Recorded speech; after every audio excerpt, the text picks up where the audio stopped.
Welcome to the channel, Speck of Dust. We're doing weekly spins, which are things that we found inspiring during the week. I have right here Ramblin Jack Elliott, Young Brigham from 1968. Notice on the cover, that's his horse, who's named Young Brigham. And evidently the horse is very opinionated. So this is first generation Greenwich Village 60s folk revival, but he just never quit doing it. He didn't evolve. No psychedelic. These are traditional updates in most cases. A couple originals. He's got a Woody Guthrie song, but he works in that Woody Guthrie story song tradition, like in the song Talking Fisherman or 912 Greens, which has actually taken the genre of the talking song and taking it to further limits. It's a story about an address in New Orleans where they're trying to find a lost friend. It's a long song. It's really dreamlike and transcendental and really just transcends the whole folk genre completely. He's got a great voice, better than Dylan. It's a honeyed voice.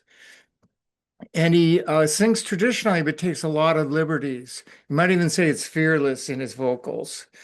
And it outdoes early Dylan by far. There are no protest songs, though. It's atypical of the era. It's true Americana or cowboy folk, really. There he is on the back with the cowboy hat. And you see this in resale. It's not too expensive. It's never been reissued. And I also have Norma Tanega, Walking My Cat Named Dog from 1966. She's got very dry humor. These songs are moody and sardonic in their quality, like the opening song, You're Dead. She was friends with Dusty Springfield, and Dusty did some of her songs as well as the OCs.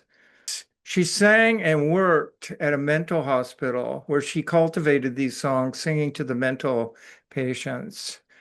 It is part of the Greenwich Village folk revival, but again, atypical. It's more experimental in parts. Parts are 60s folk pop, and the title song was a hit. It's got light but full production with New York session musicians. It's got gentle moments. She's got a tender voice.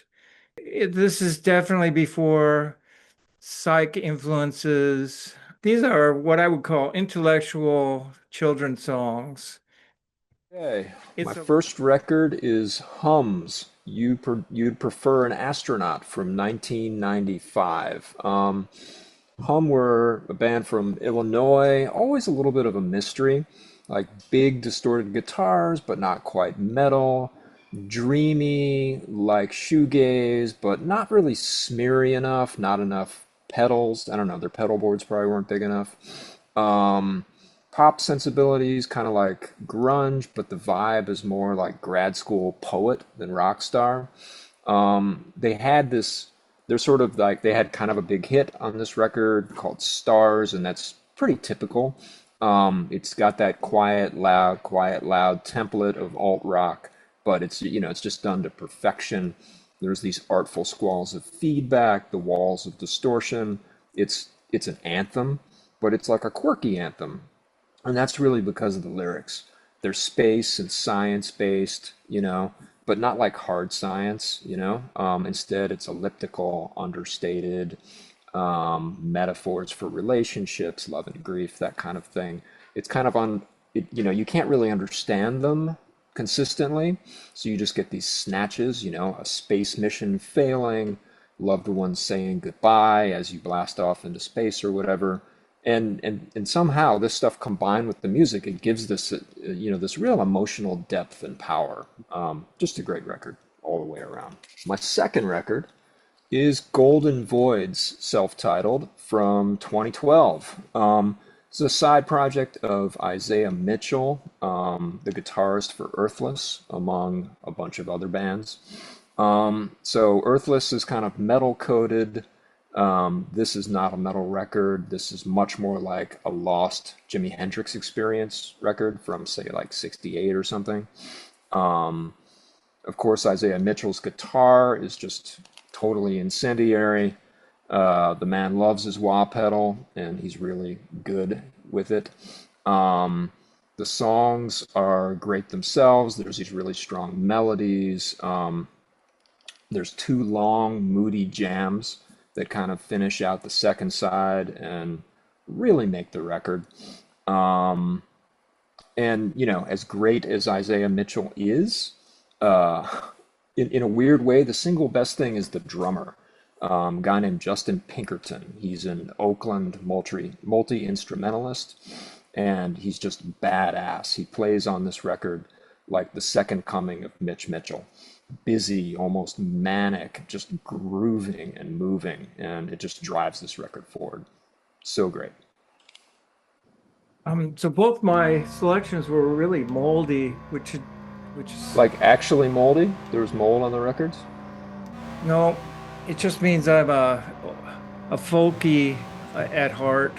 So Ramblin Jack, he really loved his horse.